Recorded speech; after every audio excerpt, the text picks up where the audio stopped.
Alors nous souhaitions évidemment faire évoluer le projet de schéma directeur tel qu'il a été voté en février 2007. Les départements nous ont rendu des avis favorables pour la plupart, mais avec déjà des demandes. L'enquête publique a permis d'entendre ce que disaient les citoyens. Nous avons recueilli avec plaisir un avis favorable à l'unanimité, mais quelques réserves, et donc nous y avons répondu.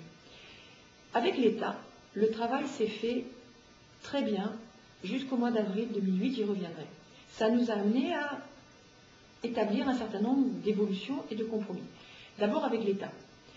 Nous avions marqué des réserves très fortes sur un certain nombre de projets, le projet de la Défense d'extension uniquement de bureaux. Nous avons réussi à converger sur le fait que la Défense reste un site évidemment stratégique pour le tertiaire, mais qu'il faut aussi produire du logement, veiller à l'implantation de services, donc finalement développer la mixité des fonctions et la mixité des populations, dont acte, l'État était d'accord.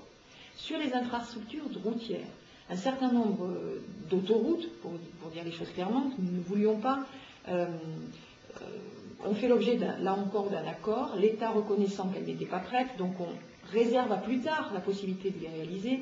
Simplement, nous nous engageons à ne pas accepter de projets qui les rendraient infaisables un jour. Sur le tracé de l'autoroute A16, l'État est d'accord avec nous sur le fait que seul le tracé B est acceptable. D'ailleurs, il a rendu son décret en référence au projet de schéma directeur, comme quoi ce schéma directeur existe déjà. Sur la bouclage de la Francilienne, il accepte de reconsidérer le tracé. Nous acceptons que le principe soit acquis. Bon, donc on a réussi à converger sur un certain nombre de points. Sur la quantité d'espace ouvert à l'urbanisation, nous avons un peu desserré les taux et ouvert 19% en gros de surface urbanisable supplémentaire, tout en maintenant, et ça qui est important, tout en maintenant l'objectif de départ, c'est-à-dire promouvoir la densité urbaine, empêcher l'étalement urbain, fabriquer de la ville, essentiellement de la ville, mixte dans ses fonctions, mixte dans ses populations.